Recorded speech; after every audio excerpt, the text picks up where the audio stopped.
We're here for episode 3. Dusty has a surprise for whatever reason, so come on for him and show us.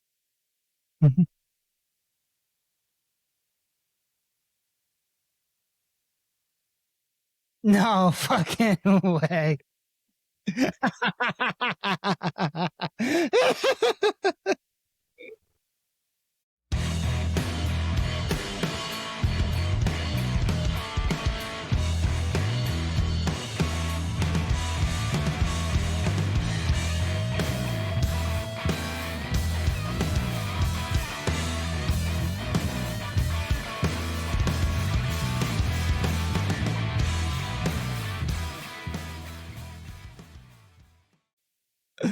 Oh, man.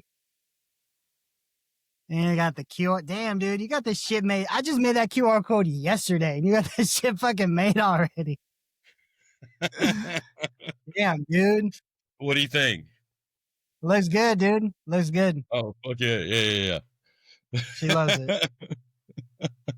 Oh, yeah. Fucking headphones on. yeah, big. Hey, the QR code works and everything. Oh yeah. But hell yeah, fucking. So these, I'm talking to a couple of guys. Yesterday I had some conversations with some manufacturers, just because we've got some of those different merch ideas that we're looking at doing. Different shirts, different hats, cups, glasses, all kinds of bullshit, stickers. If we can work out the deal. So one of the big problems is trademarking.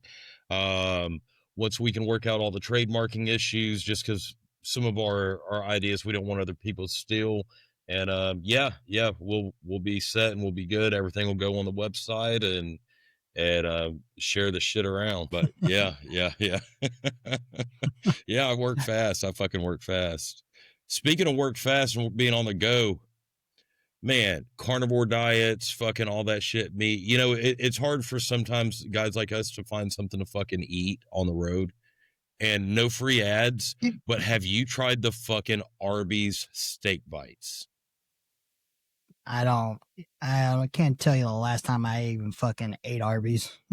Motherfucker. So I literally, you know what? I take that back. Last time I probably ate Arby's was when I was stationed at Cannon in Clovis, New Mexico, fucking forever and a year ago. Because that was one of like a handful of fucking fast food restaurants in that godforsaken town. Yeah, Clovis ain't got shit out there. Exactly. But yeah, so we were passing by, and fuck, man, whenever I was going, getting all the stickers made for the back of my truck and all that shit, the big logos, everything we've been working on, we ended up stopping in there, and they had these fucking steak bites, and I was super fucking skeptical, bro. I literally started eating them, and I was like, these motherfuckers are so goddamn good. I got on X and I fucking retweeted Arby's on this shit. Yeah, dead fucking serious. I was like at Arby's, of all the fucking things you could have done on X, you went to the Arby's fucking X page.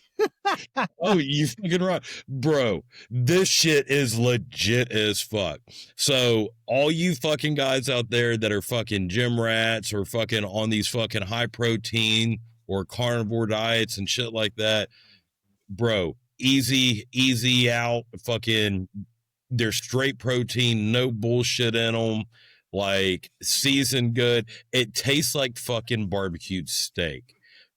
Phenomenal. Fucking phenomenal. And I can't believe I'm saying that about something fast food. Like, whenever I fucking retweeted them, I was like, y'all motherfuckers better never take this shit off the menu, because I'm gonna fucking eat this shit regularly. And it's right in front of fucking Planet Fitness too. So I could fucking go work out. So I could have a protein shake in the morning, go work out, leave there, grab fucking steak bites. And I think they're like fucking $7 for a fucking, like a decent sized thing of them, and head out to the house and be good, man. Like, fucking phenomenal. No free ads, but fucking Arby's all the way, bro. Well, you certainly do love your meat. I know. I love that roast beef, bro. Well, But what'd you hold get on, into this weekend? hold on. I got another free ad. I got another free ad. Hold on, Okay. I gotta pour something. I gotta pour something. Okay, so I've been going down this fucking social media rabbit hole where As you you usually know do. marketing the show and all that, getting it on as many platforms as in front of as many people as I can. Well, what happens whenever you're on social media? You start scanning, you know, social media, watching some of the little videos and shit like that, and bro, there's a fucking company I want to buy something for my truck for. Um, what is the name of that fucking? I just fucking knew the name of it. I guarantee if I pulled up the TikTok right now, it would show up. But it's these fucking things for the bed of your truck. It's got the drawers and all that. It's like Oh, the yeah. Yeah, yeah. is I it see those called all the bunks time. or something? I can't remember. No, But this no, I know exactly what you're talking about. Yeah, the only reason but why I don't get them is because of the fifth wheel. yeah. So I don't get them because I like having my whole fucking bed, but I think I might get them just because I like the fucking guy who's selling them. Like Uh-huh. every time I see him fucking pull and throw everything out of the fucking truck and load shit in there, and Yeah. like today I watched one where he sprayed it with water, nothing got wet in it and shit. Like no free ads to them motherfuckers, but goddamn, I want to buy them motherfuckers. Like whenever he's real. And you know, whenever they've got to edit his video because he's like, why do I keep doing this shit? I don't fucking know. And like that's the type of dude I like. Like a guy that's gonna be real, not this PC bullshit and all that stuff. Like guys like us that are out there and they're trying to sell that shit and they're actually putting it out there and talking to them like real men, like you and I do. You know what I mean? Well, you guys heard it here first. If you're trying to slide into Dusty's DMs, just be a real talker, bring some steak bites from Arby's, and you win his heart. There you go. Dude, and these fucking steak bites were meaty too, big chunks of meat. And God yeah, you damn go. He boy. likes big chunks of meat. You heard it from the horse's mouth right there. Big meat. That's all him. Big meat for big meat, bitches. All right. What'd you get into this weekend? Fuck, I don't know. I fucking had to do shit for fucking the show. God damn it. I had to go around get fucking logos made and fucking all that bullshit. I think that's all I fucking did all fucking weekend. Tell everybody about your stoplight encounter. Oh fuck. So the back of the shirt's got a big QR code on it. Well, I end up putting that real big on my back window. So if you're around Houston, you may see me run around. I've got big DP show and then the QR code sitting in the back or sitting there. It was last night, actually, right? That was last night that happened, correct? Think so. Yeah. Last night, I'm sitting there at a stoplight and I see the car behind me. So in newer vehicles like mine, my truck, my rear view mirror, it's not a rear view mirror, it's actually a camera, and I can see everything behind me. I've got it zoomed in real close. So the car behind me, I see him pull up, and in my rear view, I see the guy in the passenger seat hold his camera up like this. And I'm like, damn, is he fucking scanning my goddamn QR code? And so then I'm getting a complex because I got big ass flags off the back of my truck all the time. And I'm like, damn, can he see it? So next thing you know, I'm like watching him in the rear view and I see flickering like they're watching a video, and he's holding the phone over like this, and his old lady or whatever's watching it with him, and I'm sitting there. Next thing I see them start fucking busting out laughing. And then I think they end up going to another video and they're watching another one, some of the shorts that we've put online. And so light turns green, take off running, and get up to the next one and get another red light. They pull up next to you, roll the window down. This guy looks over at me, goes, "Hey, bro," he's like, "Y'all are doing great with that fucking show." He's like, "Y'all are some funny motherfuckers." And he's like, "Keep it up." And I was like, "Hell yeah, man, that's cool." Like, at least some people are seeing it, some people are liking it, and you know, like what we're putting out there. You know what I mean? It's just the marketing and trying to get it in front of enough fucking people. That's kind of where we've got to Eh, we've got to really work hard to do. So yeah, it's like the Wayne's World 2 movie. Like, you share with two friends, and they share with their friends, and they share with their friends, and so on and so on. You're just two, two, two, two, two. You just got oh to get it yeah, in front of two people, man, and then oh yeah. and it grows from there. Oh, yeah, did another trip down to San Antonio for the kiddos. Both of them had games this weekend. Um, Elijah Yeah, how'd played that go? baseball. Uh, Elijah's their team lost. The team they played, they're undefeated. They're good. They're it's like that team got like all of the best players in the league. Like they're really freaking good. Pretty But much a farm team. yeah, but and I think they kind of psyched themselves out because the first time they played them, beat them pretty badly. I think they did it the second time. I think this is the third time they played them. So I think they kind of psyched themselves out. They're like, oh, we're playing them again. So they kind of went in with like a poor mindset, you know. Mm-hmm. But Elijah, he still played hard. He played catcher half the game and he played shortstop the rest of the game. Mm-hmm. He made a few mistakes at catcher, but I mean, again, this is only his second time playing catcher in the game, so he's still learning it. But he did say that he wants to like solidify his position. He wants to be a catcher because he really enjoys it. So I was like, great, cool. So we're gonna start putting in a lot more time, get him actual catcher gear that fits him, so he's not borrowing it. But he wants to put in time and wants to like practice to become like an actual catcher. He wants that to be his primary position. Good. But when he was out at shortstop, he did phenomenal. Mm-hmm. He did great backing up second base, and he caught a ball that they made it past the second baseman, and when they were doing like a runoff, when the guy was trying to steal second, they were doing a runoff, whatever like that. So he caught the ball because he made it past second base. So the guy was starting to head back, and he threw it to first base, but the first base guy missed the catch. So like he did great, but it was the first base guy. He missed the catch, unfortunately. So the guy ended up turning around and making it to second base. And of course he felt bad, but talked to him, was like, hey man, you were perfect. You backed up the second baseman. You made the throw. That wasn't your fault that the catch was missed. Like you made the throw great. So, but his last game is this coming Saturday. If I had my truck, which I still don't, I'd probably make it down for the last game, but I'm not gonna be able to make it, unfortunately.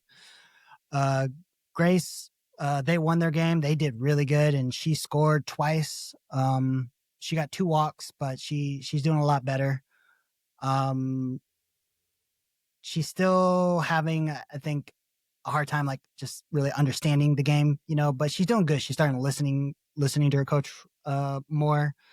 But I don't think she's going to come back for spring season because she's going to get back into ballet because she misses ballet.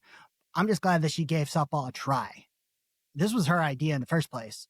But we made sure that when she said, hey, I want to play softball, we're like, okay, we're going to sign you up for softball. We're going to pay for softball. You're going to play and finish softball. You're not going to change your mind after 2 games. You know what I mean? Like, that's not how this is going to work. But she didn't. She's been practicing. She's been putting her forth her effort, and she did great, and I'm proud of her. But I know she misses ballet a lot, and she's going to go get back into ballet. So, but yeah, made the trip down. Came back today, and here we are now recording. So she doesn't want to do softball anymore? I just know she doesn't want to go back to softball in the spring, and there's really not enough. It's not going to be enough time to do both because of when practices and games line up for ballet practice and stuff like that. So it's kind of like one or the other. And she really misses ballet because she's been doing that for 2 years.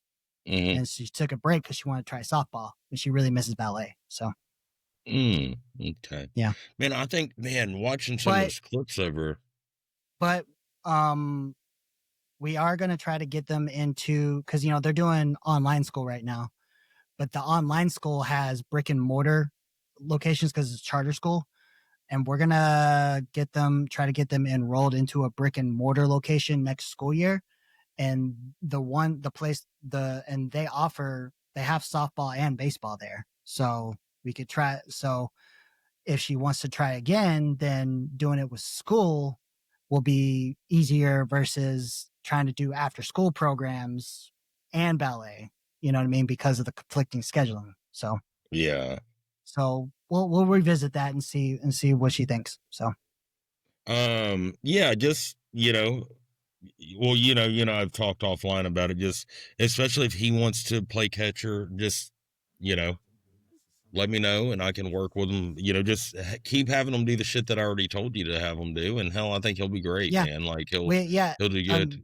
We went back. We went to batting cages after the game on Saturday and kept working on it. And he started doing a lot better. His biggest issue um, with batting is he's getting too anticipating. Like he's swinging early, right? And I keep because when the machine's coming, right, you can see the ball drop down into the machine, and I see him like already starting to swing before it even leaves the machine, right? And I kept telling him like, hey, wait, calm down. You're getting too antsy, man. Like, wait until you can't you just like whenever you're seeing the pitcher, you gotta wait for the ball to leave the pitcher before you can see if it's a good pitch. So You have he's to wait swinging till the late or ball early? early. Okay. A way to get him out of that is move him closer to the jug. So move him closer to the jug is to pinpoint his timing and then start backing him up. And you can also do it off of speed too. So slow down the speed and then start kicking it up. I was But going the slowest. I was doing the slowest speed. 45.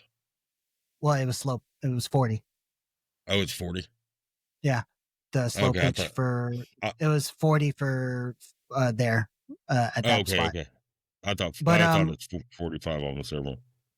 but yeah, like it was just but I was also telling him, I was like, listen for the sound, because you hear boom, right? I was like, when you hear the sound, then you can like, that's when okay, cool. But he kept seeing the ball drop, and then now he's like, oh, okay, now it's coming. I'm like, no, it hasn't even came yet. Like, so he just kept swinging. I was like, that half second early that you're swinging is making that bat cross the plane before the ball even gets there, and that's why you're missing it just barely. You gotta wait for it. So, but he started catching on, and he started hitting a lot more. But he's got a good form. It's just timing that he needs to get. So, Well, yeah, like whenever that day we worked on his swing and all that, I think after that, getting his stance right, I think that was one of the biggest things, getting his mechanics and the stance right. And hell, now he's gonna be fine. He's gonna do great, man. yeah, Especially being that smaller stature, he's got a real small strike zone, and God, man, he's gonna be fucking hell to pitch to. I'll say that much. He's gonna draw a lot of walks, especially if he doesn't mind getting pegged, and not in a gay way, but if he'll crowd that fucking plate. yeah, If he'll crowd that plate, then he'll draw a lot of fucking walks. yeah. Oh, and real quick, like while when he point where when he was playing catcher during the game, I was real proud of his hustle.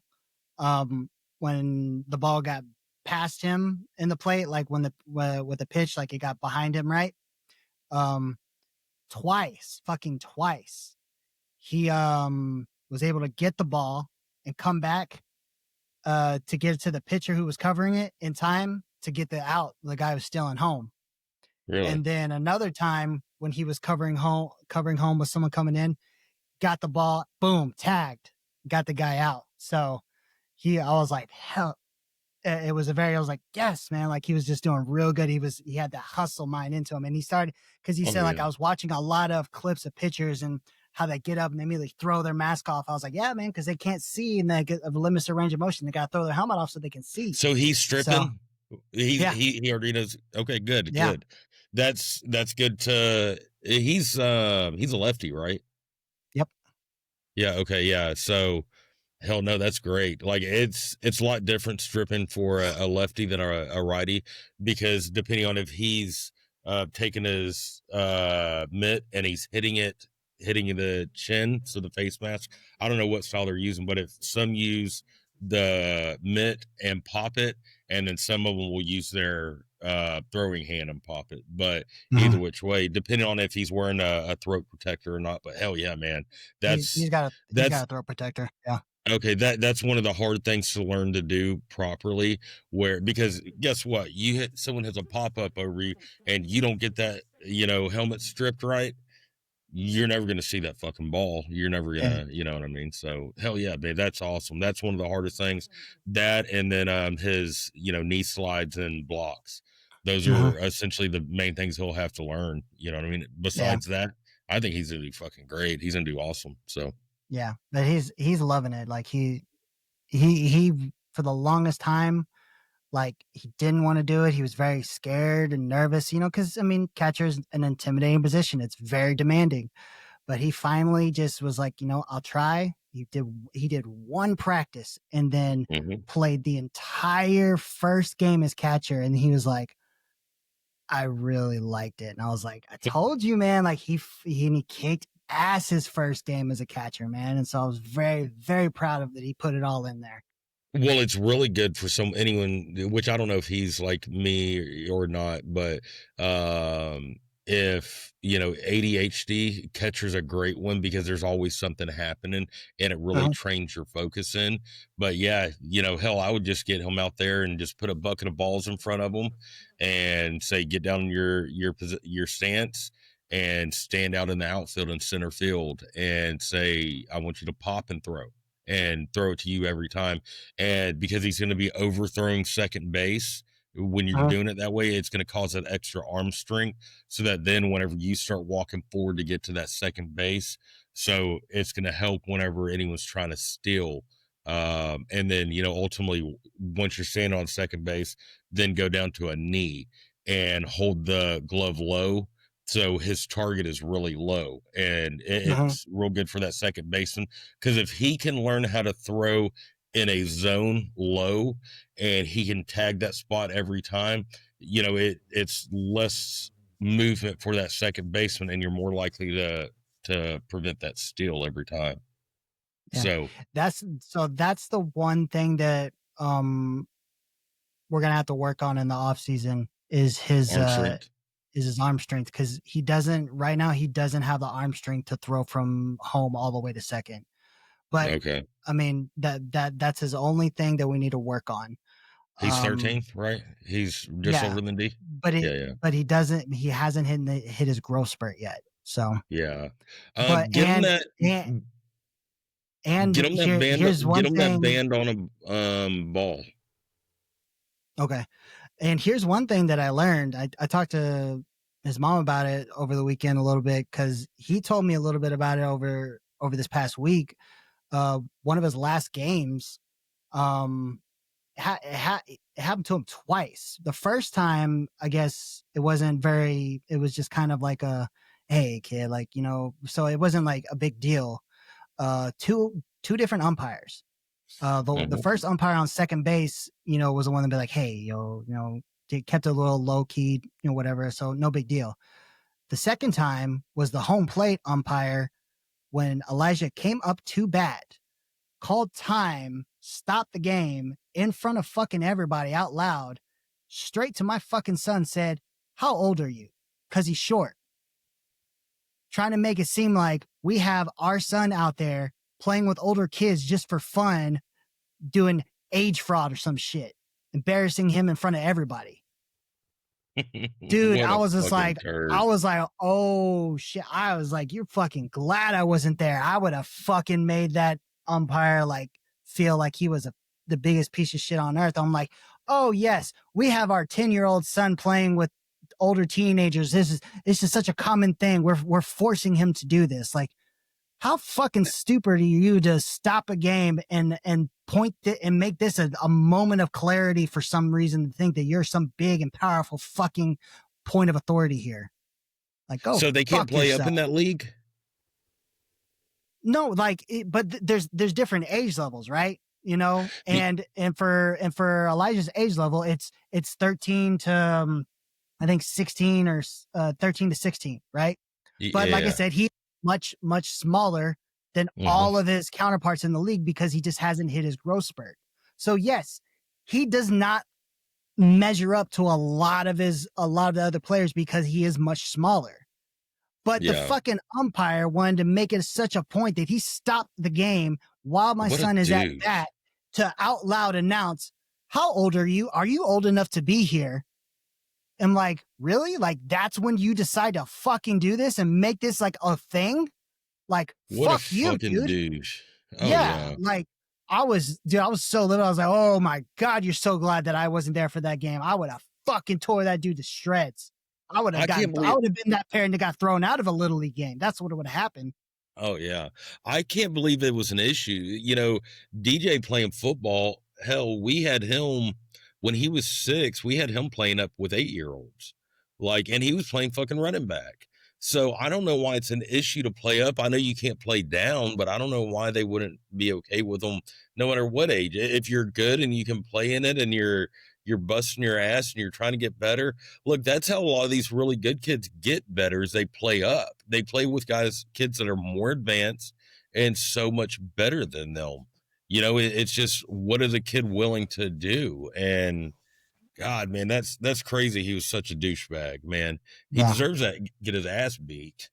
Dude, I was so fucking livid. Cause yeah, like I said, I asked when I was talking to his mom about it, I was just like, so Elijah kind of told me this. I was like, what else? She's like, oh yeah, I fucking lost it. I was like, he's 13. Cause you know, the kids have dependent IDs, you know, from Destiny, so they can use their TRICARE, right? And it has their birthdays on it. She's like, you want to see their dependent ID? Do you need proof? Like, is it that big of a deal? Do you want proof of birth? You know? And then eventually the umpire was like, all right, fine. You know, but it's like, really, like, this is when you decide that you have to make this a point to say something and to clarify. Like, it was just like, why of all freaking times right now does this have to be an issue? What a fucking douche. Yeah. Like obviously he could have seen, you know, him playing catcher and he could have seen him in the dugout. He could have pulled the coach aside and said, hey, how old is he? You know what I mean? He wasn't playing catcher that game, but regardless, it was still like, why did you have to do it when he came up to bat and stopped the game and then embarrassed my son in front of everybody? Oh yeah. Fuck. Yeah, fuck that dude, man. Fuck that dude. Needs to have his ass beat. All right. So we got something very interesting to talk about tonight. A little bit. All right. So let's set the mood here. October 10th this year, our world's in the politically right-leaning aspect changed probably forever, especially our generation, because Charlie Kirk was assassinated in cold blood, live for us to watch, to see. It is quite possibly the most consequential political assassination, you know, lining up with like JFK and MLK and stuff like that. Like, it is that big. No, he was not an official political government person, but neither was MLK, but you call that a political assassination. So this all lines up with the same thing here. He was taken for a political reason, so therefore it was a political assassination. So at the time, when emotions are high and everything is raw and everything's unfolding in front of your eyes, right? Me and you at the time when we're watching it, our biggest concern is he alive? And what is going on? We're not really paying attention too much to anything else because we just want to see, is he alive? Did they find the shooter? Whatever, right? Yes. But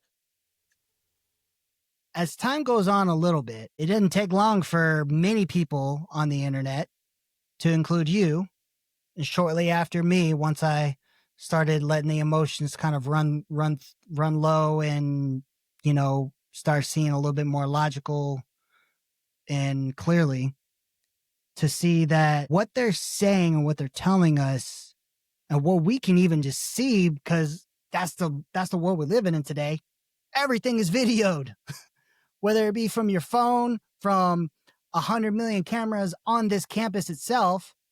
There is video and pictures everywhere. You can't escape it. There is no such thing as we have no records of anything. That is long gone in the past now. That is a nonsensical argument to ever say we have no records. It didn't take long for people like you and I and lots and lots of content creators on many platforms to say what they're telling us is bullshit.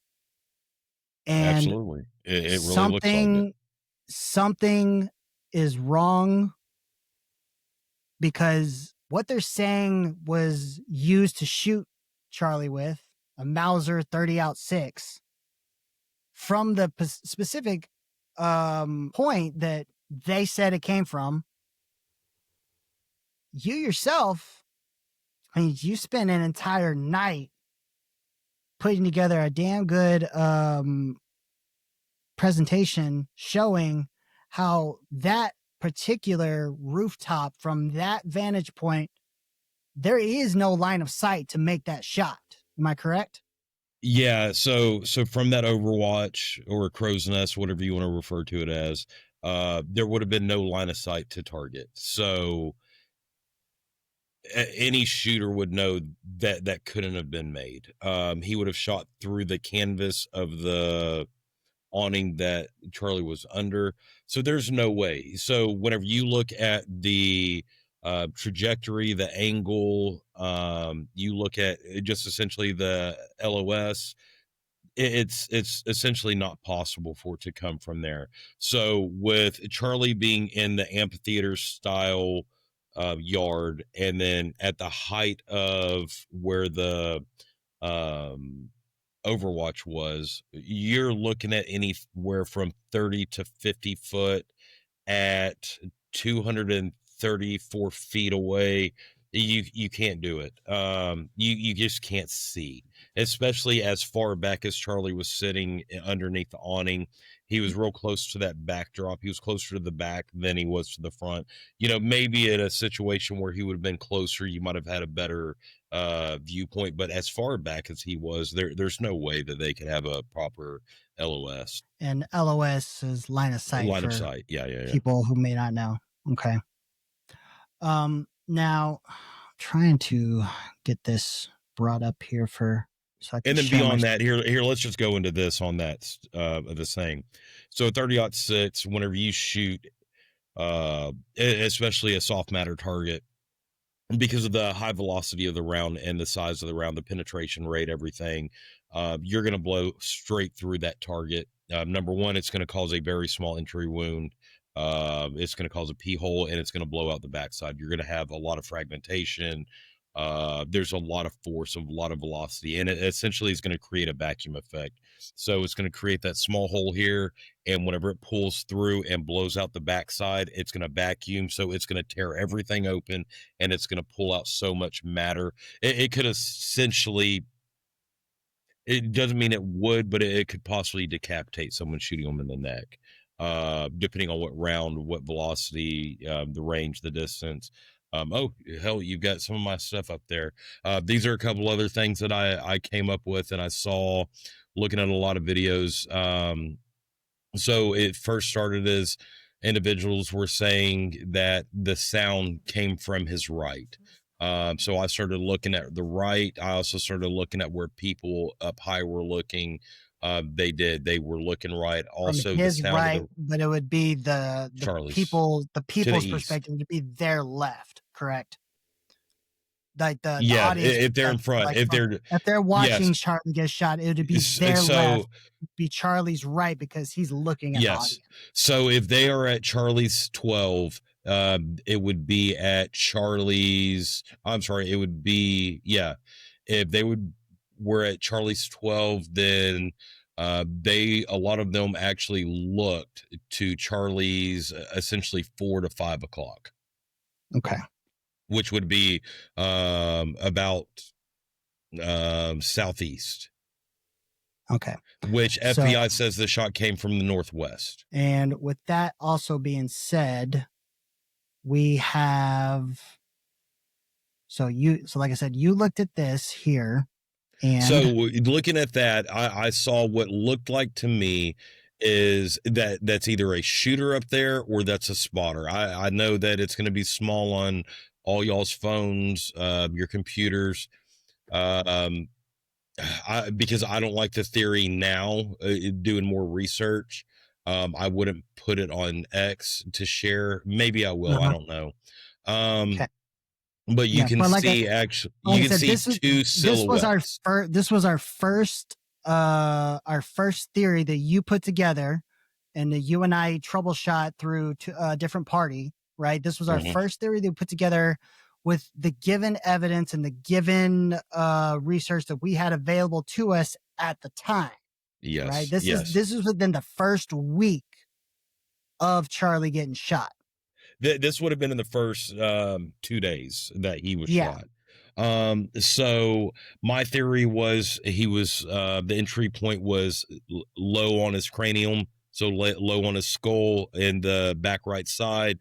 And the exit wound on a low velocity round would have been out through the throat, because the entry wound, what they're saying, looks like more like an exit wound, just because that doesn't look like an entry wound of a standard ammunition, especially a 30-06 or anything else. So, yeah, um, because I mean, even for inexperienced people with minimal gun knowledge, mhm, anything that goes in does not have that much blood coming out 99% of the time. It is just yes, that is not what happens, correct? yes, you correct, Because correct, it would yeah, be, I mean, if there's no exit wound on the back that where you have a greater damage coming outwards, correct? yes, Um then you would have blood coming out of the front, obviously, mhm, because there's no exit wound, yeah, so therefore there's only one wound. But yes, for that to be so much coming out of the entrance wound, as they're saying it at mhm, the time, we were saying, holy shit, that cannot possibly be an entrance wound. There's just no logical way to look at that and say that is where something went in, and all of that is coming out of where it went in. It's just not logically yes, sound. yes, and especially not with that 30-06, Yes. not at all with that 30-06. Um, to get that kind of entry wound, it would have had to be a super low velocity round that would essentially tear the skin. And the other thing is on 30-06 and many other high velocity rounds, anything subsonic, things like that, with the kinetic energy pushing that way, it is going to make it harder for blood to just dump out through the front as it did.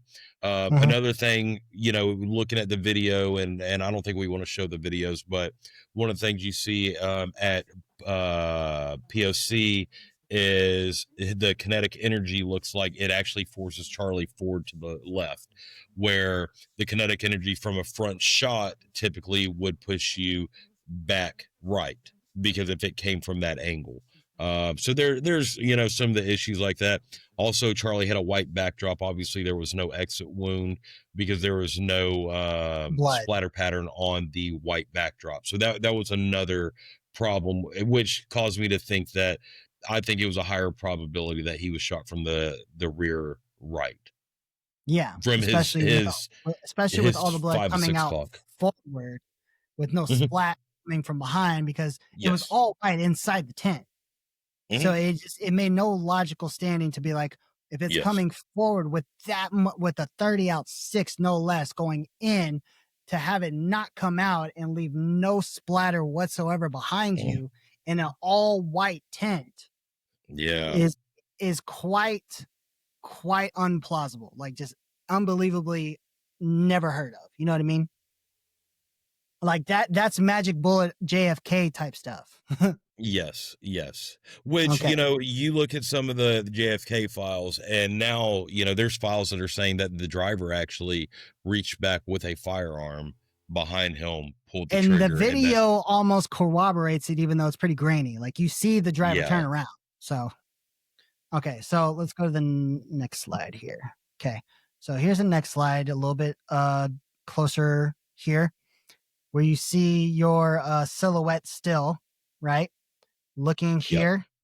Okay, I can And see then the silhouette good on that one. yeah, here in two different angles, far away and closer here, and then post shot where you see everybody. You see they're running. You see they're taking shelter here, and then you see the silhouette is gone post shot, which led you Yeah. to believe that from that angle, giving a little bit of credibility for your proposed theory at the time, that could have possibly been shooter or spotter. Mm-hmm. Yes, absolutely. Well, in one clip that I found, I don't know if you have that one. I don't know if I sent it to you. Actually, I think, is that the one? No, it's not. There is one clip that I found where you can actually see what looks like two silhouettes on the roof. Hey, one thing, look at this. I want you to look real quick. The court came out perfectly. Dude, I'm proud I of you. super glued the fuck out of it. Anyways, yeah, so there was actually one video that I found. I captured it that it actually had two silhouettes on it. So that led me believe that that was your shooter and that was your spotter. Now, I have seen other videos from other breakdown videos of people who also agreed that the shot came from this area right behind him. There was a video that I saw right here. This right here. There is a video of when you see a shot taken, what appears to be a muzzle flash right here. Yeah, actually, go over to your left some. I know exactly where it is. So back to your right there. That's where right here. Right there. Yeah, that's where it would have come from. I don't like that. That is not what it is. So that is a window right there. Now, if the line of sight and the light refraction from that angle, so if the shot did come from above, that could technically show a muzzle flash as now, the Candace refraction. Owens, I believe, did talk about this potential area regarding that breakdown. She said that she had her investigators go look at that particular window, and she said that window does not open. Yeah, so that's why I don't think it came from the window. I think that was a refraction of light. But again, you remember what I said about another video that I sent you of someone thinking, oh, it's this, that. It's one of those things of like, it happened at that exact moment. So everybody's saying it's this, it's that, it's them, it's there, because it just happened to happen at that perfect moment when the shot was taken. So everybody sees everything everywhere. You know what I mean? Mm-hmm. Yeah. So, yeah. Okay. So, and here's these images you brought up you got these just off of Google Earth, right? Yep. So I went to Google Earth and I looked at LOS and just essentially trajectory. So that's kind of how I figured all that out. Yeah. And this little blue square areas where the tent was set up. So you're looking at line of sight from looking at Charlie from his to the left, his right. Over here, again, is just looking upwards of where he would have been. And as any of y'all can see that's looking at this, these are all, this is what I'm talking about, amphitheater style, where he is recessed into the ground. So that is a pretty far drop in elevation to that point. That is why I say that. So you're almost at ground level at the picture to the far left. You're right at ground level. And look at the distance and the angle of that. Right there, you're pretty high to the top of where the tent would be. So you're eye level. So it would be really hard to shoot under that anything higher. So you might get a maybe 12 feet higher than that. You possibly have line of sight. This is the video I believe you were talking about here, where it shows two silhouettes. No, that's the one where I said that the sound is so on the camera angle, it sounds like the sound is picked up. So I don't know if the camera is set into mono or stereo, but it sounds like the shot comes from the right of Charlie from this vantage point. We interrupt your regularly scheduled program for this. And that is everything you came up with for that one. So we were just talking about something a second ago. There was something I think you left out and I'm trying to remember what it was.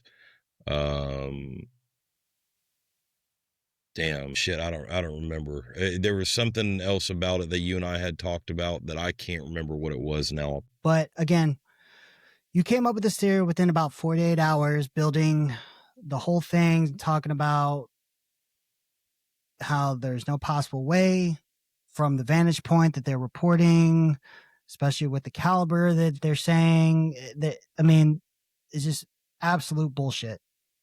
Given what we were being told with what we could readily access available from just videos and clips and stuff that we were circulating all through X and social media, this is what we came up with based on the information we knew at the time.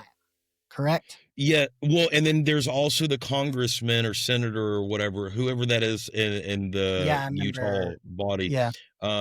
He got on Fox News directly after. He said before anyone could essentially watch his story, was he thought that the round came from a different area, and he thought it came real close to Charlie. Yeah. How loud of a shot that was, who knows? He still holds that theory today. Yes, he still holds that. He 100% disagrees with what's being reported. Yep.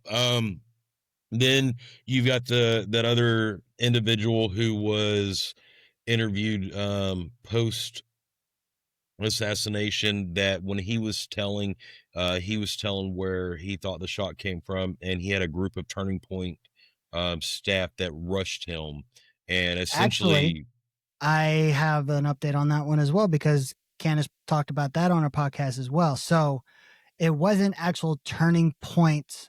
It was volunteers. It was a volunteer. It was one specific person, a volunteer guy.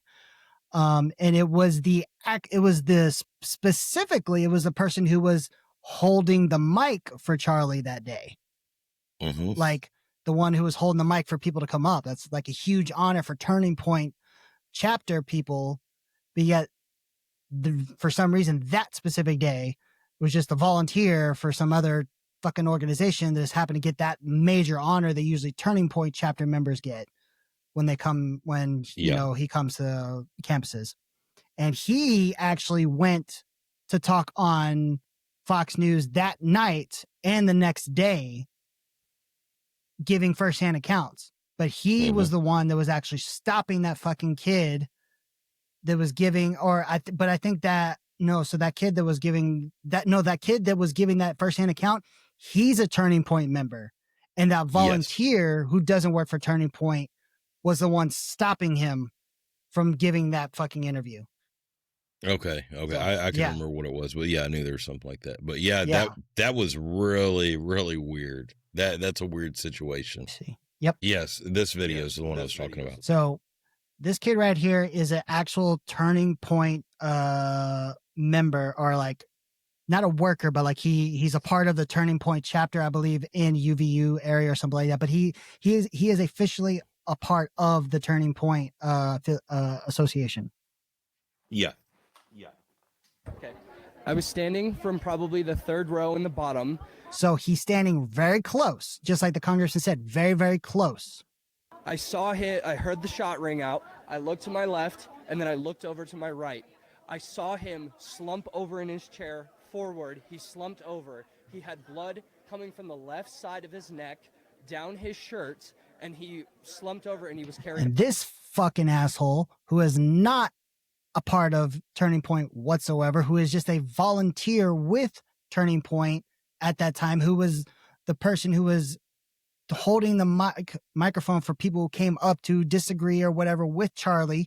And it's usually a big honor reserved for people who are actually a part of Turning Point, and went on Fox News that night and the next day to give, oh, this is what happened and blah, blah, blah, blah, blah, blah, all this bullshit. He's the one that shut this down. And from what Candace Owens reported on her podcast on Thursday, this guy cannot speak out till this day because he's been instructed to not engage with any journalist, media, or anybody. And so this is what's going to lead us into our next part of this. So, here you lead into it. Given our new information, particularly what was talked about on Candace Owens' podcast on Thursday. Okay. Now, she said that, she's gone through all the tips. I've sent her a bunch myself, including what we just presented to you as where we believe the shot came from, right? She says that she is 100% confirmed by seeing the ME report that Charlie was 100% shot from the front. 100%. That doesn't mean she's agreeing with the whole 30 out 6 from the rooftop by Tyler Robinson. She's still not buying it. She's still calling bullshit just like we are. But given that she thinks that it came from the front, and going along with that congressman, I can't remember his name, his theory that it was very close. She said from the ME report that there was no exit wound. So what we saw was the entrance wound. And that's why we saw essentially so much coming out from the front. It was an entrance wound and exploded his artery in his neck, which now can make a little bit more sense. And there was a fragment found out by his spine. Okay, so just a fragment of the bullet that was found in his spine. Now, as we will look here at Candace's X-Wall, she believes in a couple of potential theories. It is completely possible that the hospital removed the bullet, but there was no bullet recovered from Charlie's body at the medical examiner's office during the autopsy. They are guarding the name of the hospital surgeon, which I find to be quite strange. No 30 out 6 used. Okay. So theory 1, that Charlie made it to the hospital with whatever round did hit Charlie in the front, still inside of his body. Surgeon removed it. And then whenever Charlie was pronounced dead and he went to the medical examiner, there was the main part of the bullet was no longer inside of his neck, and that's why there was only a trace of the bullet found by his spine. Theory number 2. But is that really why there was only a trace? I don't know. We're about to find out. Theory number 2. Someone removed the bullet before it got to the ME. Maybe it wasn't the surgeon. Maybe somebody else, like beforehand, right? I don't know. From the time he was shot to the point of getting to the hospital, maybe somebody dug it out. I don't know. But you see, but the medical examiner, so the ME would find some sort of evidence that someone had already dug into the wound. You're going to leave evidence that someone got in there with forceps or whatnot. That's a possibility. But the thing is that if a 30 out 6 round was used and there was no exit wound, where is the actual round that was found inside Charlie's body to prove that it was a 30 out 6 that killed him? Now, people who know a little bit about guns, like you and me, knows that if a 30 out 6 was shot and entered your neck, you are going to rip that person's neck probably in half, and it is going through, no questions asked. I don't care how strong you are, because that is a high-powered round with a lot of kick. Am I right or am I wrong? Very high velocity round, and it is a high grain round on top of that, so you've got a lot of weight behind it, and that's going to cause a lot of kinetic energy. It's going to be hard to stop that round. It's going to completely blast straight through everything that you're going to shoot it at. Exactly. So that's why it's going to stop at a brick wall. You know what I mean? That's where that round's going to be sitting afterwards. It's going to be sitting on a piece of concrete or in a brick wall behind them. Yeah, that's why it's just not even beginning to be a possibility that it's a 30 out 6. But here's where we're coming in with something that a lot might say, you guys are fucking nuts. Well, we don't give a shit. You guys are conspiracy theorists. Well, a lot of days conspiracy theories get proven right in 6 to 8 months. Conspiracy theory was never a bad term up until the government wanted to utilize it as it was the crazies. because there are conspiracies. And when people started to really lean on some of these conspiracy theories back in the 60s, that's when the government started to say, hey, those people are crazies. That was what gave that negative connotation to the word conspiracy theory. Yeah. Because it's all about conspiring. See, that is what a lot of people don't understand is conspiracy is to conspire. They're conspiring to cover something up or change the narrative on events. What if from the time that Charlie was shot to the time that he got to the hospital, there was a reason that there was just a fragment of the bullet left to find? And this is where I give it over to you, Dustin. Magic bullet theory. Love it. All right, so I don't know if any of y'all have ever heard of frangible bullets. Not even close. A frangible bullet, frangible, whatever. I can't talk. I'm a redneck. Anyways, so a frangible bullet, it's made out of dust of alloys.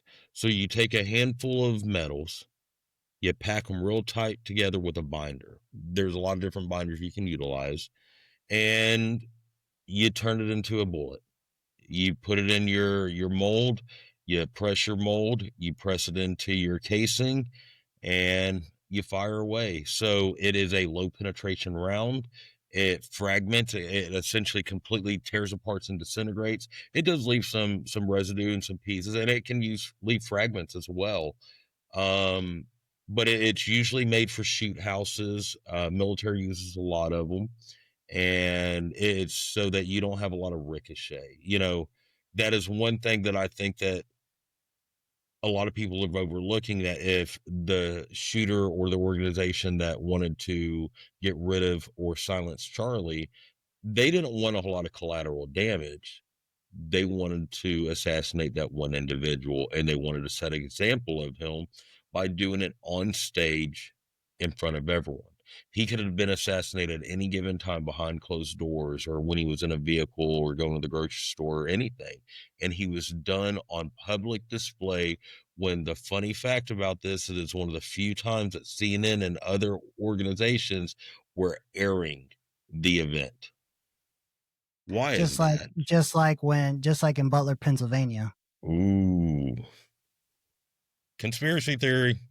Anyways, back to it. So that type of round is a low velocity round. It's low penetration rate, so it would not have exited. There would have been no exit wound. It is used by the military, and it is used by combustible firearms. So it is tried and true. It is used by the military.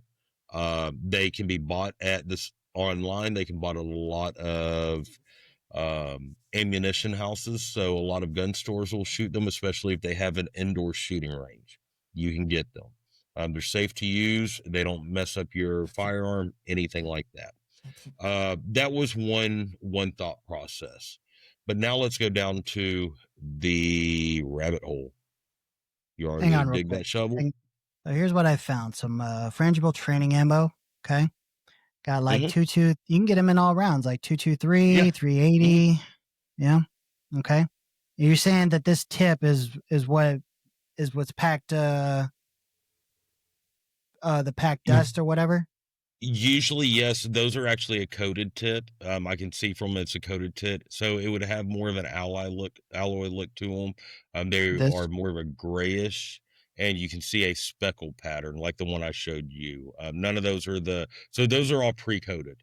So those are actually going to leave more residue because you have either a copper or a soft alloy coating over the ammunition. So frangible bullets. Now, right there. where? Scroll down. Were you scrolling down just now or scrolling up? I'm scrolling up. Right there. This? That center. Nope. Down. You click on that. Zoom that in. This? Yeah. maybe from my angle that looks possible. Fuck, that's coated.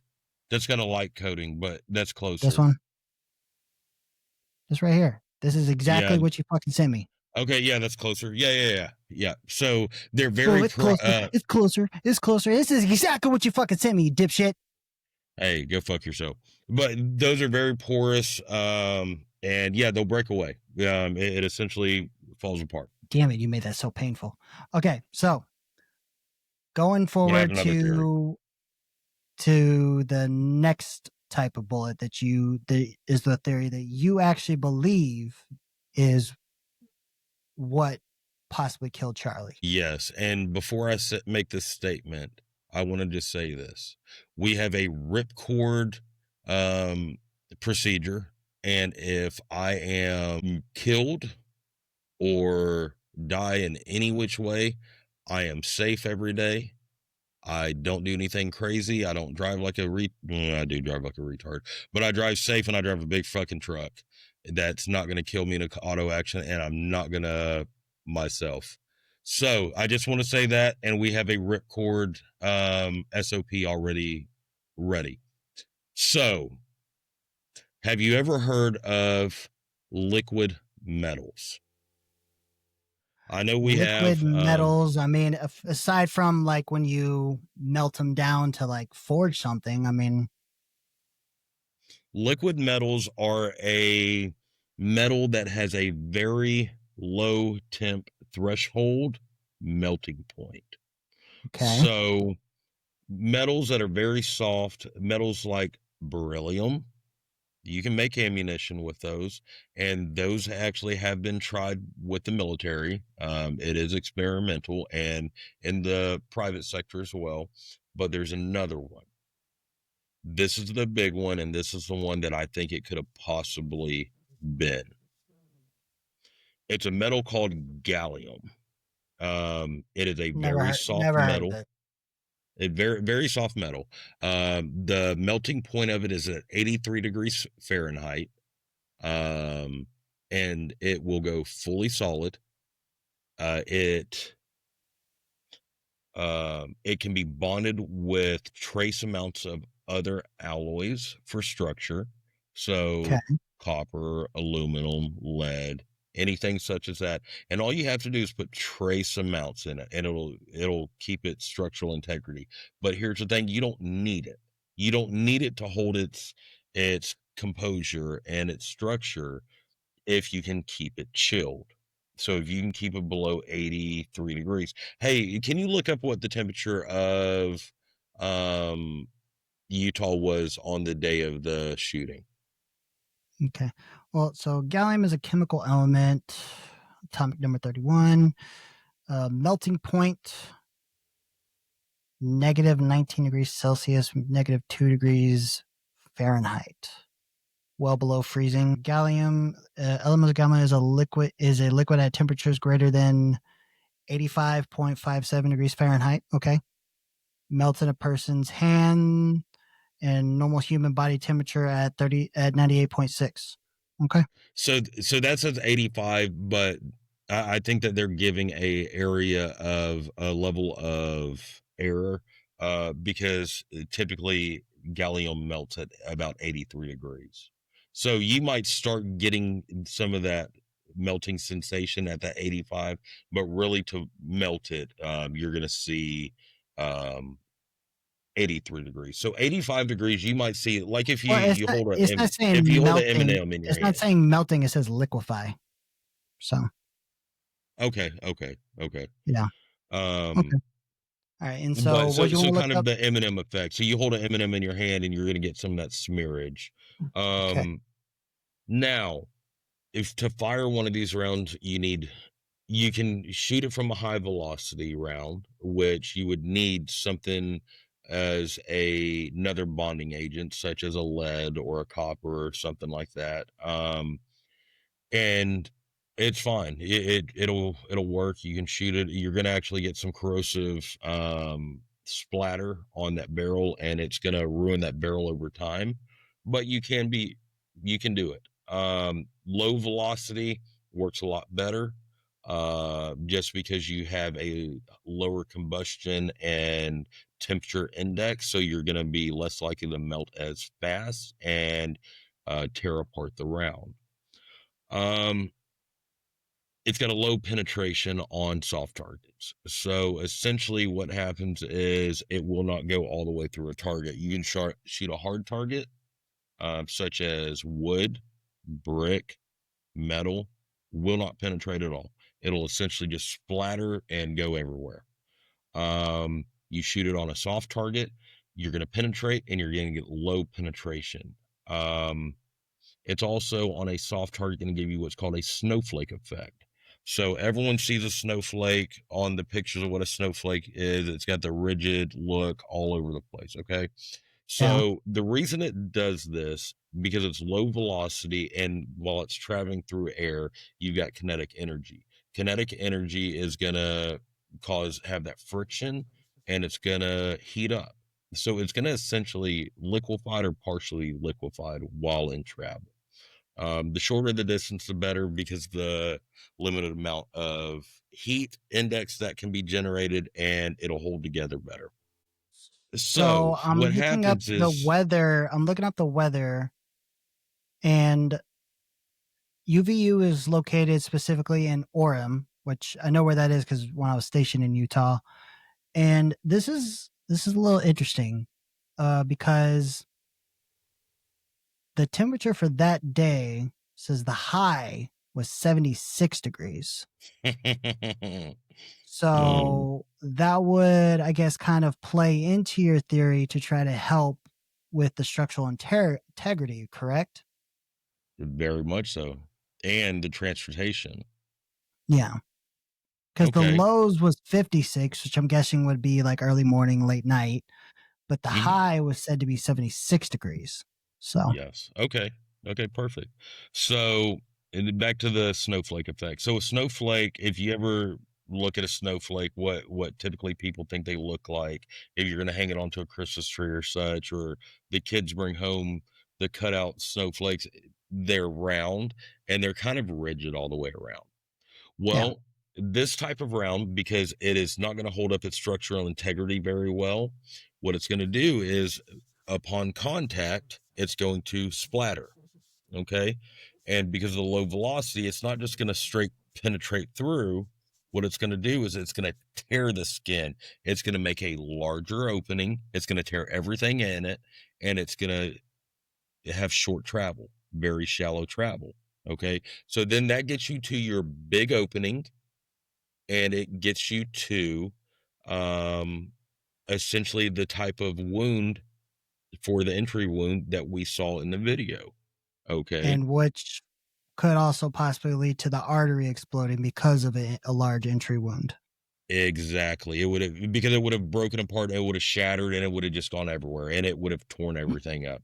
Yeah. So it would have cut through anything. It would have been like a bunch of little bitty hot razor blades, essentially. So we know that they've said that there was a fragment of a trace amount of the bullet found it by trace amount of the bullet. Okay. Well, yeah, trace amount of the bullets. So if the organization or the shooter, if he was a solo shooter, if he was intelligent and he mixed it with lead or copper or some other very soft material, that he knew that it would have a very shallow penetration rate. For fuck's sakes, if he had mixed it with one of these frangible bullets, if he had mixed those two compounds and packed those, because that would have been dust that he would have mixed in, and it would have been compressed with the liquefied gallium.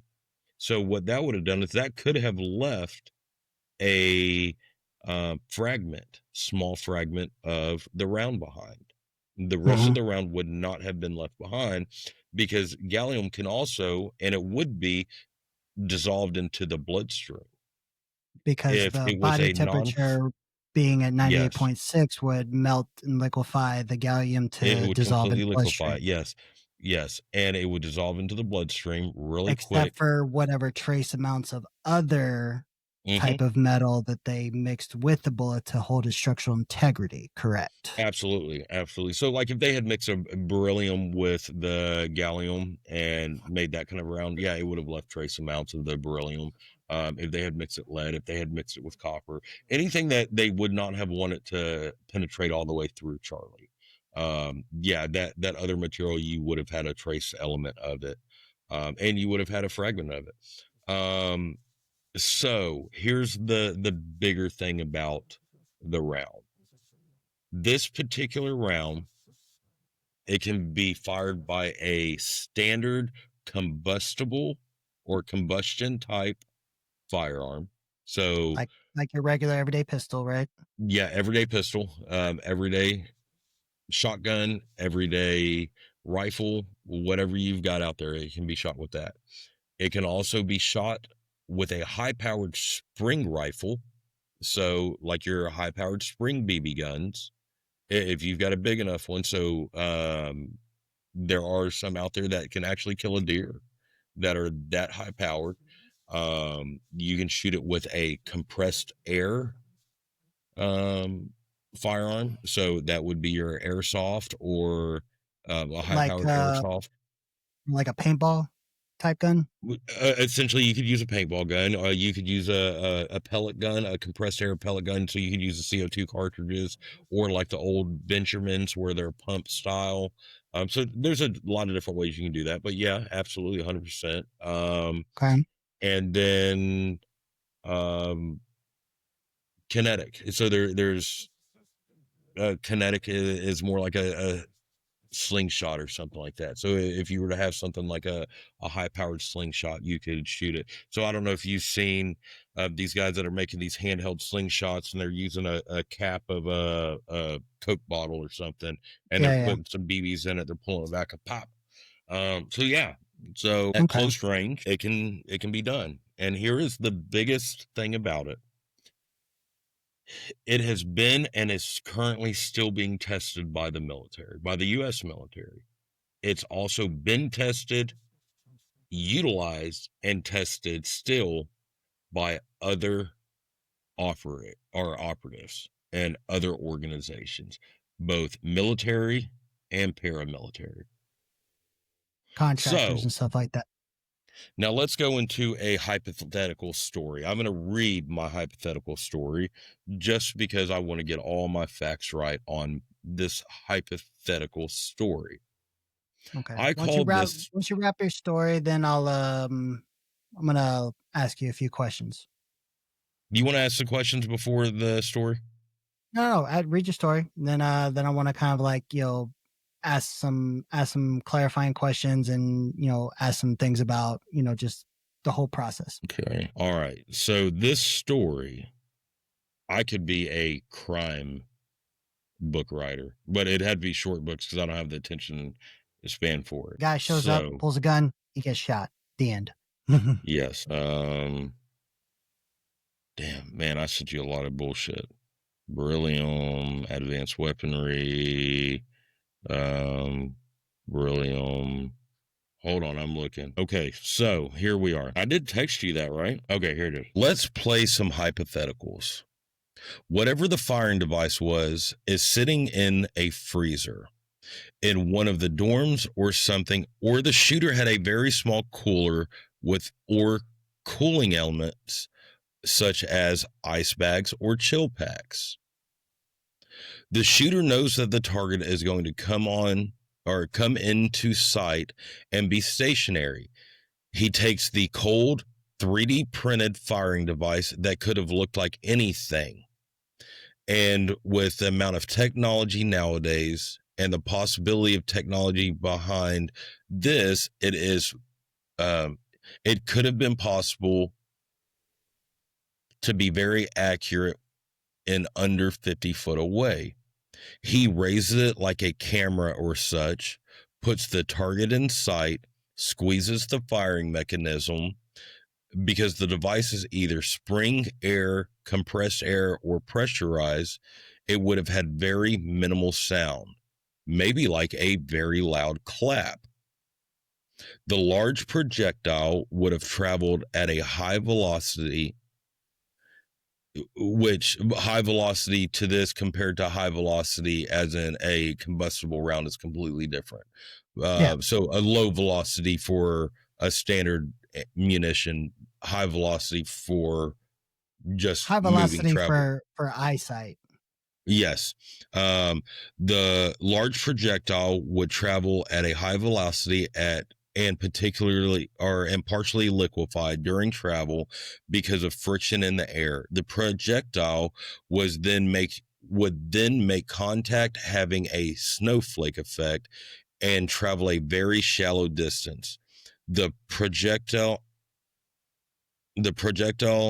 would essentially be completely melted at this point and potentially dissolve into the target, potentially leaving behind any binder material. So in that theory, and in that It's hypothetical, amazing you graduated school with how you shitty read. I was a fucking athlete, bitch. So if you look at these hypotheticals and you look at today, so right now I could go online and I could buy what's called a phone gun. It's a 3D printed phone that you turn it over and you can fire combustible projectiles. There's other apparatuses that you can fire with as well that are all 3D printed. You can get some that look like Stanley cups. I see those little credit card guns at gun shows, you know, that like that, Yes. you know? Yeah. And then you Yeah. just fold them up, a little Mhm. 22 shingle shot. Yeah. Absolutely. Absolutely. It's very possible. And so let's say hypothetically, someone 3D printed a cavity infused 3D printed firing apparatus. Let's say that you could fill it with some sort of cool gel, water, anything like that. So because this munition would be a one-time use, all he'd need is one shot at close range. So at the fountain, it was within 30 feet from Charlie. He would have been at the right angle and everything. So let's say hypothetically, this 3D printed apparatus was liquid or gel filled. He had it preloaded. It was sitting in a freezer. He throw it in that backpack. He goes to his position. He gets out there. Charlie starts talking. He raises it. Let's say hypothetically it is in a Yeti or a Stanley cup. He picks it up to take a drink. He has some sort of aiming mechanism that they've worked on over time. He has that trigger mechanism. He pulls the trigger. It fires. No one can tell what it is. And it sounds like a loud clap.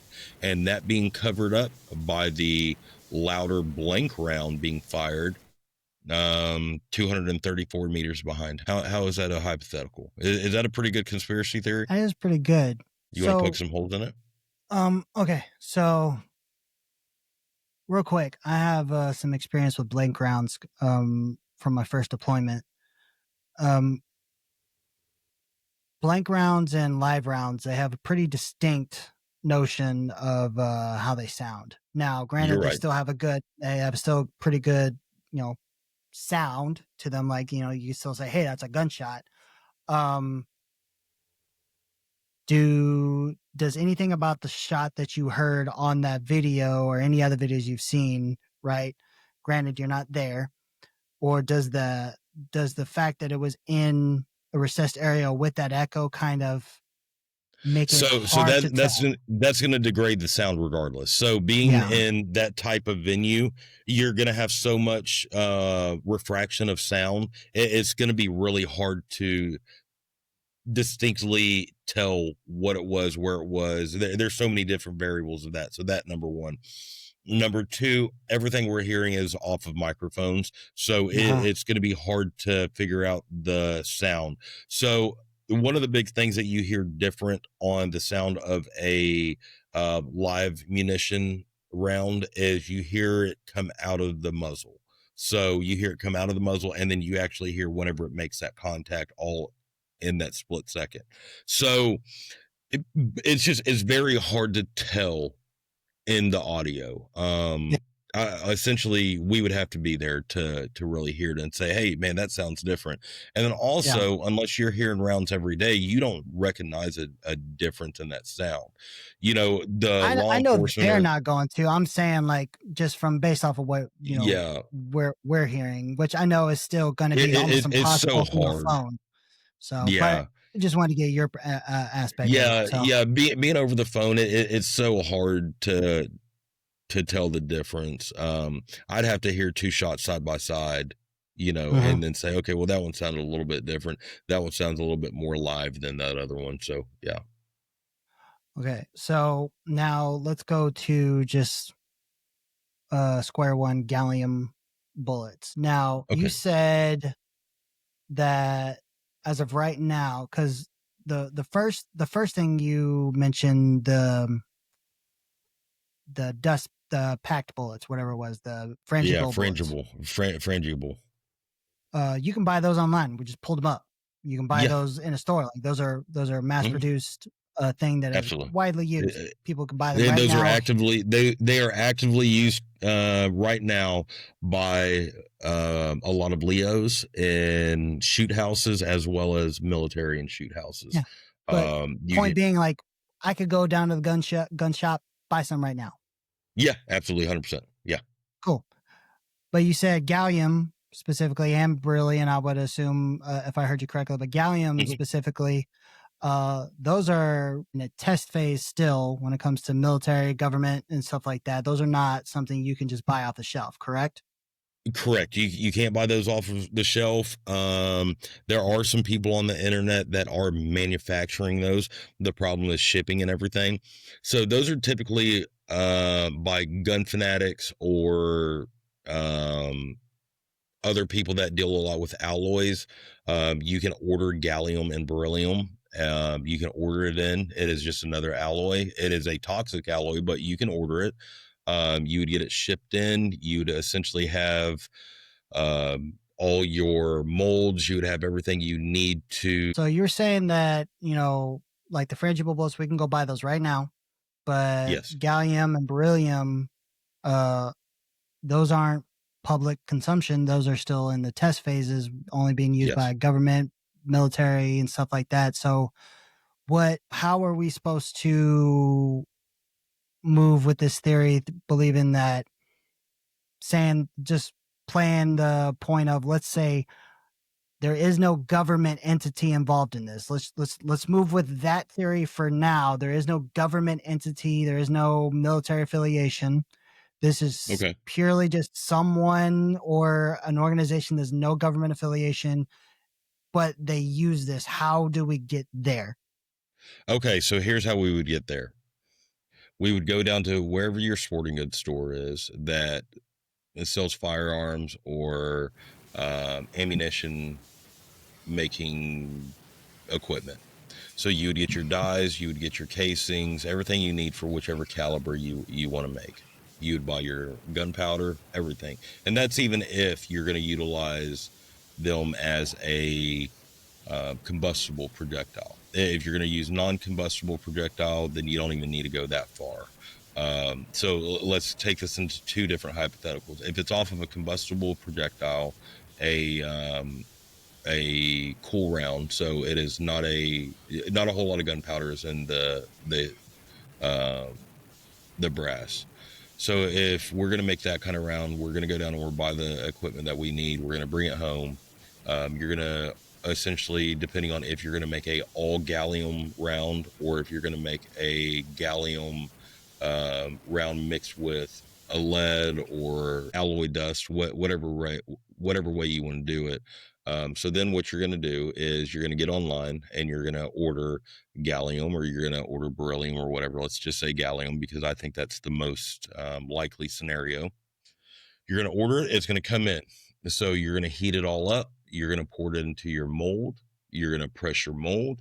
Then you're going to put your now currently made projectile, so your bullet, You're going to place it over the top of that casing. You're going to press it in, and then you've got that ammunition. You're going to throw it in the freezer, or you're going to whatever you've got to do to keep it cool. You're not going to want to touch it with your hands or anything like that.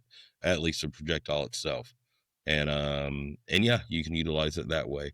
Now you can make it in slugs, and you can put it in shotgun shells. That's even easier. So you just make a couple slugs, you drop them in, you fold the lid, you do the press, you've got it that way.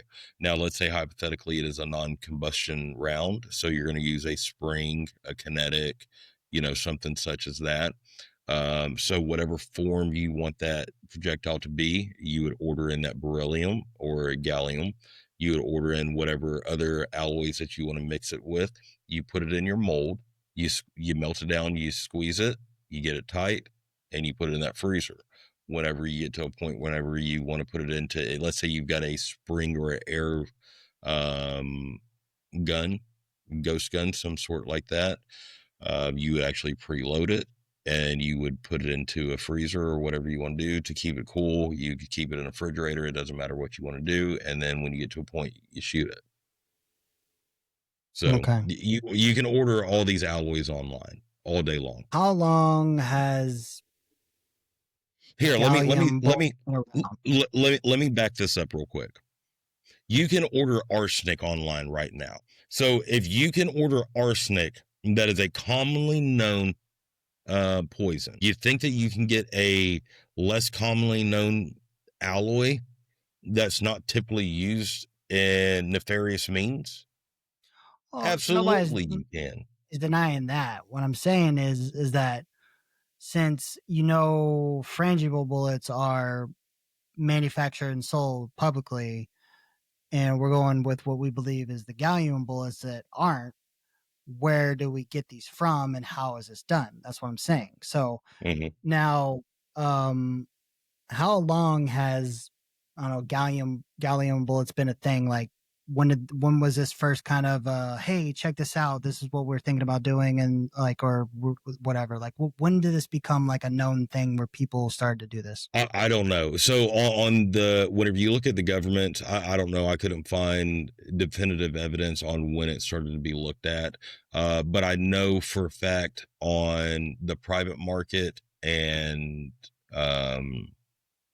people that like to do experiments with firearms, they've been doing it since for the last handful of years, since I think I saw about 2017, 2018, something like that. I thought I saw some videos, and they were shooting slugs with those. Let's see here. I'm gonna ask Grok, when did gallium bullets start? Confirmed details show the earliest video from January 21st, 2014, titled Gallium Tipped Bullet Nerd Assassin Round. Holy shit. Showed firing a 50 BMG round with gallium in the tip. God damn. Holy shit. Earlier concepts appeared in 1998 patent for frangible bullets using gallium tips as a binder. So there's a proven concept there. So this has been around for a while. This isn't something like it just popped up, last week. Yeah, no. I did find since about 2017, it's been tried and true a lot more. Pure gallium slugs such as that have been experimented with. Inspired by a viewer suggesting as a safer alternative to mercury-filled ammo. Okay. Now, what would your perspective be on radical trans activist boyfriend with a furry lover having such knowledge to make a gallium bullet to take out the most prominent conservative speaker of our time? What do you think the odds possible, not are? Plausible. Possible, not plausible. Okay. Look, I think anything's possible. The kid was smart. He was obviously an engineer major. He got the state scholarship. Dude was bright in engineering. Is he smart enough to do it? Yeah, absolutely. 100%. I'm dumb as fuck and I could figure it out. I don't think it was him, and I think that it was some sort of other operative, whether it was a foreign operative or I just think it was something state sponsored, honestly, whether it was our state or another state, or some sort of organization that wanted to take out Charlie.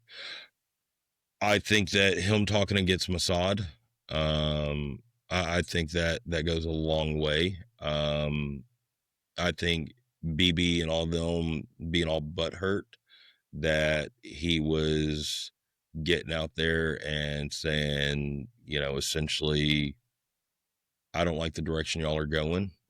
This is genocide. I think that it gives a bad look for the Israeli government, and the Israeli government needs as much support as they can with all the fucked up shit that they're doing. Yeah, I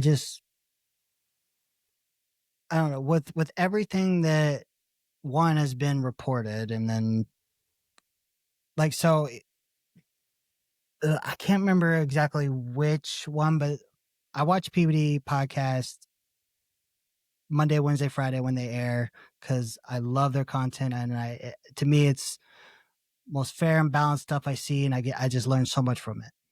And whenever the Discord chats came out, right, between Tyler Robinson and his furry lover, okay, and it was this incredibly odd conversation. Did you read it? Oh, absolutely, I did. Absolutely. So check It this looked out. like it was AI generated. Like, So why here, would listen to this. Listen to this. Listen to this. So, on the PBD podcast, they did this live on there, right? But then on a separate podcast in the same realm with a couple of the same people, because Vincent Oshana, guy I told you I was talking to, he does another podcast called The Unusual Suspects, where they dive into a lot of like conspiracy theories, right? Him and the producer on PBD, Rob.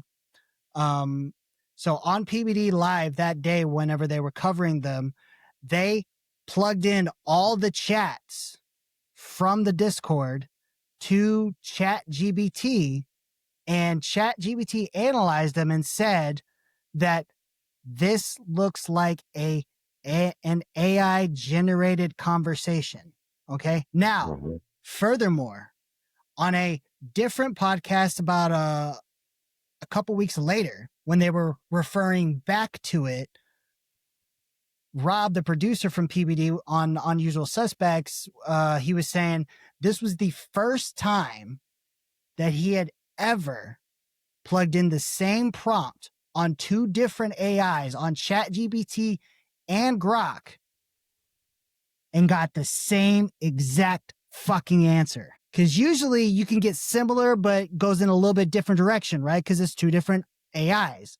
But he plugged in the same prompt with the same chats from Discord to both Grok and ChatGPT and got the same fucking answer, that it was AI generated, not a genuine conversation between two fucking people. Yeah, that's weird. Two different AIs said the same fucking thing. Damn. How fucking insane is that?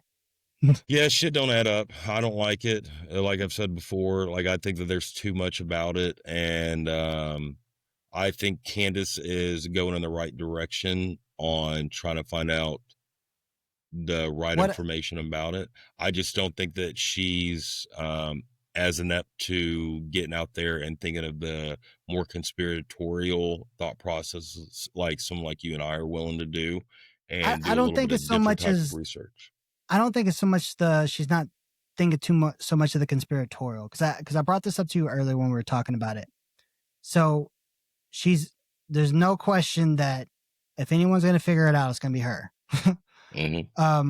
But here's my one issue with her investigation. She is hell bent on the who and the why, right? Which very valid questions, extremely valid questions. We all want to know the who and why as well. But she is, in my perspective, at least from what we have been seeing so far, I don't know if she's doing more research behind the scenes that we haven't been privy to yet, obviously. From my perspective, she has not done enough focus on the how with Yes. what, because me and you both agree, I believe, that if she really put more focus on the how and the what, it would drastically narrow down the list to get the who and the why. Absolutely. Absolutely. And so Especially when you start looking at, that's my one real issue with her investigation.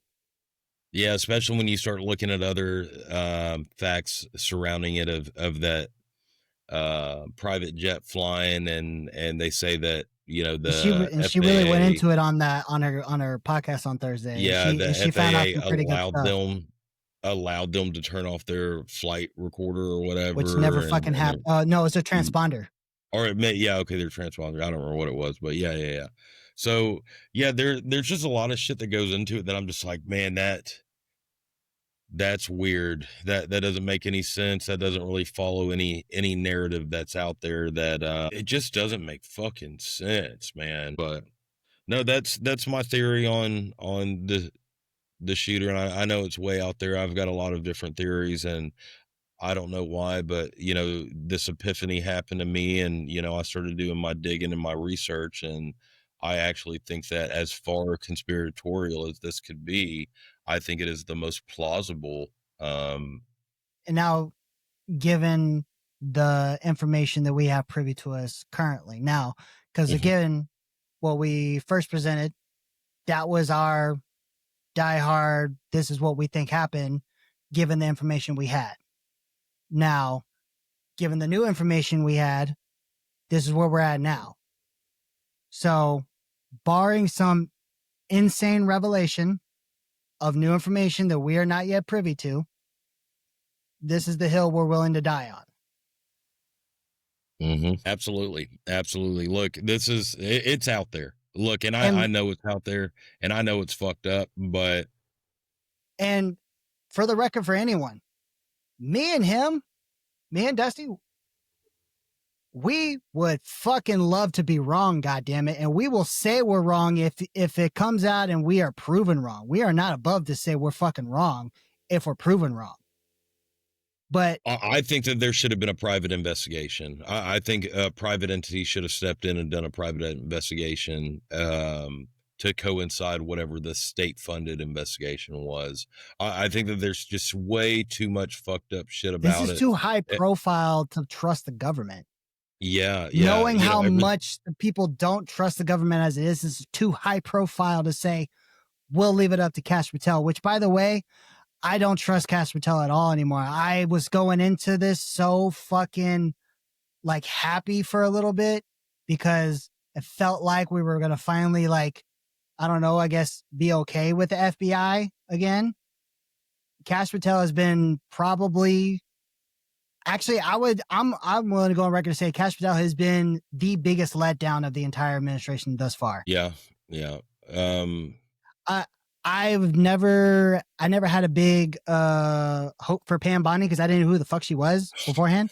I've known Kash Patel since the first administration because he was pretty badass the first administration. That's why I had high hopes and thinking like he's gonna fucking do some awesome shit going into this administration, right? That's why I say he's the biggest disappointment of this administration. Pam Bondi should be fired and replaced immediately because she's been just horrible at all point blank period. But the reason why I say Kash Patel has been the biggest letdown is because it's just immediately since he came in saying day one, we're going to do this. Now I know a lot of that's for show, but you don't go in saying Epstein this, Epstein that, we have this, we know this, I know this, we know, I've seen it. Then to say, well, it's not what you think, and we don't have this, and then try to make us have fucking amnesia, you can go fuck yourself thinking you're going to absolutely think that we're just going to believe you now. Yeah. No, absolutely. That's why I'm going record saying Kash Patel is the biggest letdown of this goddamn administration so far. And I was genuinely like excited and really looking forward to him. I think he should resign. I think Dan Bongino should take his place because I think Dan Bongino still has hope to do something. I know he only has so much power. I mean, he has a lot of power. Don't get me wrong. Assistant director of the FBI is no small position, but I think he is still kind of have his hands tied a little bit, given that he's only second in command. I think Dan Bongino has a little bit of right now, man. I honestly don't trust a single one. There's not a single motherfucker in the government I goddamn trust. No, I'm just going to throw it out there. There's never anybody you can be in the government that you can 100% trust. Point blank, period. In the story. What I'm saying is, I think Dan Bongino has a little bit more that we can go on to say. If he was given a top dog position, I think we could say, in a little bit of fashion, we could probably get a little bit more out of him. Just thinking a little bit wise. But Kash Patel, he's already proven that he can't be trusted anymore. Yeah. So, but then again, I don't fucking trust Trump neither right now. So if you watch that video that I sent you earlier, right, with the whole influence on the Israeli influence on politics, right? So, like I said, Tommy G, shout out to Tommy G, great fucking journalist, and I love his work. He's very fair, balanced, and I think very whatever. So he goes into saying, and there's like 93 out of 100 of the senators take money from AIPAC, right? And so now, obviously, Trump was never a senator, so he doesn't really focus on that. You have to go through a different one and say, yeah. Trump has taken money from the Israeli lobby. But the only reason why I put somewhat Trump in a little bit of a different category of Israeli influence is because he doesn't need their money like these other politicians do, right? You know what I mean? Now, obviously, to say that they have no influence is a lie, but they can't pressure him like they can pressure these other ones, because if they pull their funding and then all of a sudden go, we're just going to fund an opponent with endless bank accounts to throw you out, that's what they can do to those other people, right?